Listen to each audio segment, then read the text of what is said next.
கிறிஸ்துவுக்குள் பிரியமானவர்களே, இந்த நாளுக்கான மாலை நேரமானா அப்போஸ்தலனாகிய பவுல் ரோமருக்கு எழுதின நிருபம் 4ஆம் அதிகாரம் 1வது வசனம். ரோமர் 4:1, ரோமன்ஸ் 4:1. அப்படியானால் நம்முடைய தகப்பனாகிய ஆபிரகாம் மாம்சத்தின்படி என்னத்தை கண்டடைந்தான் என்று சொல்லுவோம். இப்போ அப்போஸ்தலனாகிய பவுல் இதுவரைக்கும் விசுவாசத்தினால தான் ஒரு மனுஷன் நீதிமானாக முடியும் என்பதை குறித்து சொல்லிக்கிட்டே வந்துட்டு, இப்போ அவர் யாரை ஒரு உதாரணமாக எடுக்கிறாரு?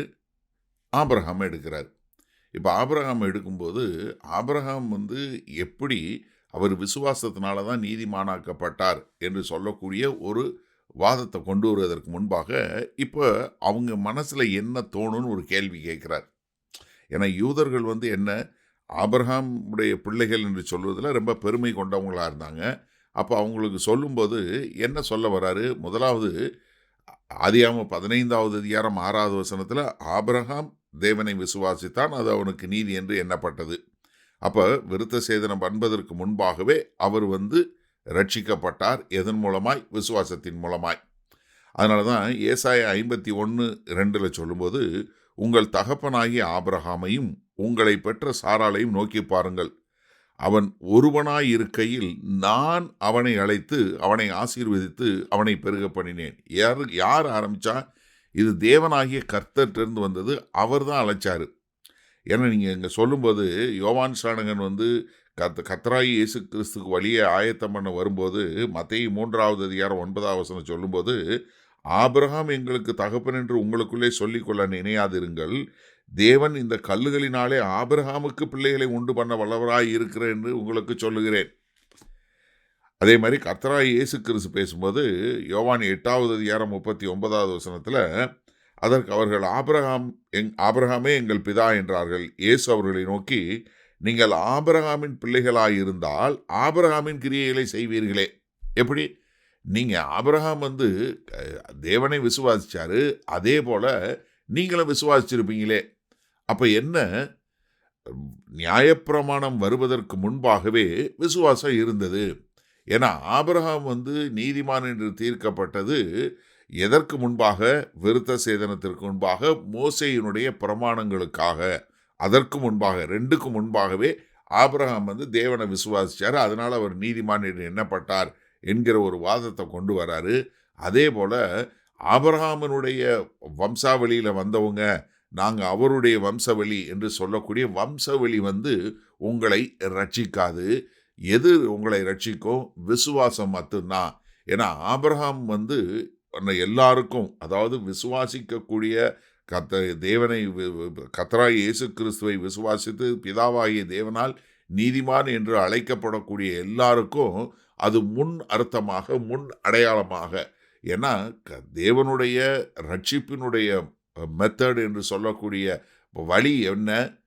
எப்பொழுதுமே விசுவாசம், கிருபை. இதைத்தான் அங்கே மிக தெளிவாக சொல்லுவதற்கு ஆபிரகாம் என்னத்தை கண்டுபிடிச்சாரு? அதாவது அவர் விசுவாசத்தெல்லாம் ரட்சிக்கப்பட்டார் என்று சொல்லக்கூடியதாக. சரி, இந்த நாளில் இந்த வசனத்தை நம்ம எப்படி எடுத்துக்கொள்வது? அதாவது நம்ம யாராவது நீங்கள் கிறிஸ்தவ குடும்பத்தில் பிறந்தீங்க, இல்லை நீங்கள் உங்கள் அப்பா பாஸ்டரு, இல்லை உங்கள் கணவன் பாஸ்டரு, இல்லை நீங்கள் உங்கள் அம்மா அப்பா நல்லா ஜெபம் பண்ணுவாங்க அப்படிங்கிற ஒரு வம்சாவளியின் மூலமாய் யாருமே ரட்சிக்கப்பட முடியாது. நல்ல தெளிவாக தெரிஞ்சுக்கொள்ளுங்க. நீங்கள் ஏதோ ஒரு நல்ல குடும்பத்திலேருந்து வந்தீங்க, நீங்கள் ஒரு கிறிஸ்தவ குடும்பம், அதனால் நீங்கள் ரட்சிக்கப்பட்டீங்கன்னா கிடையவே கிடையாது. ஏன்னா ஆபிரகாமே எப்படி மாம்சத்தின்படி ஒன்றுமே ரட்சிக்கப்படலை, அவரும் விசுவாசத்தினால தான். அப்போ என்னென்னா, முதலாவது இந்த செய்தியை கேட்டுக்கொண்டு இருக்கிற நீங்கள் ஒவ்வொருத்தரும் தனிப்பட்ட முறையில் உள்ள உங்களுடைய விசுவாசத்தின் மூலமாக தான் நீங்கள் ரட்சிக்கப்பட முடியுமே ஒழிய, உங்களுடைய வம்சாவளி, உங்களுடைய பாரம்பரியம், இல்லை நீங்கள் செய்யக்கூடிய செய்கைகள், இதனால் நீங்கள் ரட்சிக்கப்படவே முடியாது. ஏன்னா இங்கே ஆபிரகாமை ஒரு உதாரணமாக எடுத்து எப்படி அவருடைய விசுவாசத்திற்கும் அவருடைய கீழ்ப்படிதலுக்கும் நம்ம அவரை முன்மாதிரியாக எடுத்துக்கொண்டு, அதே போல் நாம் விசுவாசித்து நாம் கீழ்ப்படியும் போது நம்ம என்ன? கர்த்தராகிய இயேசு கிறிஸ்து மூலமாய் பிதாவாகிய தேவனால் நீதிமான் என்று அழைக்கப்படுவோம். அப்போ நமக்கு என்ன புரிஞ்சு கொள்ளணும்? நீதி, தேவ நீதி என்று சொல்வது நாம் தேவனாகிய கர்த்தரிலிருந்து பெற்றுக்கொள்வதை ஒழிய நம்ம சம்பாதிக்கிறது கிடையாது. அப்போ எனக்கு அருமையான சகோதரனே சகோதரியே, இங்கே கேள்வி கேட்கும்போது என்ன கேட்க வராரு? முடியாது. அப்போ நீங்கள் நல்லா புரிஞ்சுக்கொள்ளுங்க. ஆபிரகாம் மாம்சத்தின்படி என்னங்கன்னா, நீங்கள் மாம்சத்தின்படி என்ன ஒன்றும் கிடையாது. அப்போ என்ன? விசுவாசத்தின்படி. அப்போ நல்லா புரிஞ்சுக்கொள்ளுங்க. விசுவாசத்தின் மூலமாக தான் நீங்கள் ரட்சிக்கப்படுறீங்க. பாரம்பரியத்தினாலோ இல்லை உங்களுடைய பெர்ஃபார்மன்ஸ் என்று சொல்லக்கூடிய நீங்கள் செய்யக்கூடிய செய்கையினாலோ அல்ல. வல்லபிதாவே, இந்த அருமையான நல்ல நாளுக்காய் நன்றி. ஆண்டவரே, இதோ எங்கள் குடும்பத்தினாலோ இல்லை நாங்கள் ஒரு கிறிஸ்தவ குடும்பத்தில் பிறந்தோம், இல்லை நாங்கள் பாரம்பரிய மக்கள் என்று சொல்லி எந்த ஒரு காரியத்தினாலையும் இல்லை நாங்கள் செய்த செய்கையினாலும் அல்ல, ஆபிரகாமை போல விசுவாசித்து நாங்களும் தேவ நீதி பெற எங்களை ஒப்புக் கொடுக்கிறோம். மீட்பெரும் இரட்சகருமாகிய இயேசு கிறிஸ்துவின் மூலம் பிதாவே, ஆமேன். கர்த்தர் உங்களை ஆசீர்வதிப்பாராக. நாம் நாளை காலை தினசரி தியானத்தில் சந்திப்போம். Good night.